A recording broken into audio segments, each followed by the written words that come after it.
कर्म को ही उन्होंने जीवन का सब कुछ माना। भारत के संतों की परंपरा ने हमें कर्म से विरत रहने के लिए कभी नहीं कहा। संत तुलसीदास जी भी इसी बात को कहते हैं, कर्म प्रधान विश्व को राखा, जो जस कर रहे सो तस फल चाखा। यानी कर्म ही जीवन का सब कुछ है। अच्छा कर्म करेंगे तो पुण्य प्राप्त होगा, बुरा कर्म करेंगे तो उस पाप के भागीदार बनने से आपको कोई रोक नहीं सकता। उस पाप का भागीदार तो बनना ही बनना पड़ेगा। यह भी भारत के ही संतों का उपदेश हम सबके लिए है। हम कर्मों को प्रधानता न देकर के केवल उन मान्यताओं पर विश्वास जब कर लेते हैं, याद रखना आप अच्छे हो या बुरे हो, इस बात पर निर्भर करता है कि आपका कर्म कैसा है। अगर बुरा कोई व्यक्ति करता है और वह अच्छे फल की आशा करता है तो मुझे लगता है कभी संभव नहीं हो सकता है। हमें अच्छा करना चाहिए, अच्छे फल हमें प्राप्त होंगे। और भगवान कृष्ण ने गीता में भी यही कहा था, कर्मण्ये वाधिकारस्ते मा फलेषु कदाचन। यानी कर्म सब कुछ है। हमें अपने कर्म पर विश्वास करना चाहिए। कर्म कौन? जो निष्काम हो। फल की चिंता मत करिए, वह तो आपको अपने आप ही प्राप्त होगा। ये धरती हमारी माता है। ये केवल राष्ट्र एक टुकड़ा नहीं है, ये जमीन का एक टुकड़ा नहीं है। ये हमारे लिए मातृभूमि है, ये हमारी पितृभूमि है, ये हमारी पुण्य भूमि भी है। और मातृभूमि के प्रति, अपनी धरती माता के प्रति यह भाव हर भारतीय के मन में होना चाहिए। जैसे कोई भी भारतीय यह स्वीकार नहीं कर सकता कि उसकी मां को कोई गाली दे। कोई भी भारतीय इस प्रकार की बातें स्वीकार नहीं कर सकता है कि उसकी पितृ परंपरा को कोई अपमानित करे। कोई भी भारतीय यह स्वीकार नहीं कर सकता है कि उसकी आस्था के केंद्रों को कोई अपमानित करने का दुस्साहस करे। जब स्वीकार नहीं कर सकता तो स्वाभाविक रूप से उसके मन में यह भाव भी आना चाहिए कि धरती हमारी माता है, इस धरती के प्रति हमारे कुछ कर्तव्य भी है।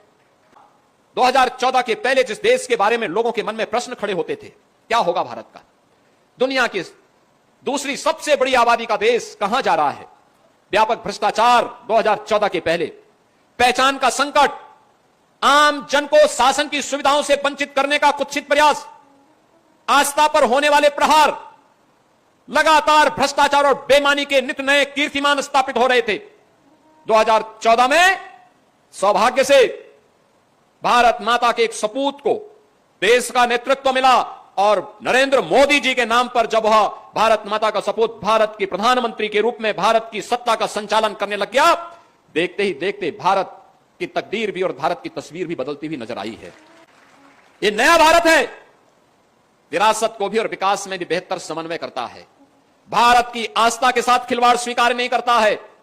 हम लोगों ने हर एक उस स्थल के लिए जहां पे आम जनमानस की आस्था है वहां पर धनराशि उपलब्ध करवाने का काम किया है। हम लोग बाराबंकी में, महादेवा में भी कार्य कर रहे हैं।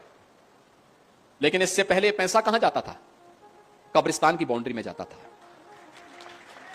आप सोचो ना, मैं जब यहां पर आया तो मैंने इस गांव के बारे में पूछा, मुझे बताया गया गांव का नाम है मुस्तफाबाद। मैंने कहा कितनी मुस्लिम आबादी रहती है यहां पे? कहा एक भी नहीं, लेकिन नाम मुस्तफाबाद हो गया।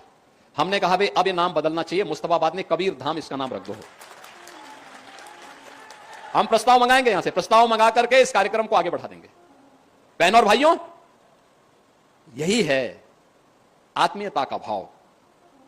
उन लोगों ने अयोध्या को फैजाबाद किया था, प्रयागराज को इलाहाबाद किया था, कबीर धाम को मुस्तफाबाद किया था। और ये हमारी सरकार है, फैजाबाद को अयोध्या बना रही है, इलाहाबाद को प्रयागराज बना रही है और मुस्तफाबाद को फिर से कबीर धाम स्थल बना करके उस गौरव की पुनर्स्थापना के कार्यक्रम के साथ आपको जोड़ रही है। आप सोचो, आपकी पहचान को समाप्त कर दिया जाए, आपके सामने अस्तित्व का संकट खड़ा हो जाएगा।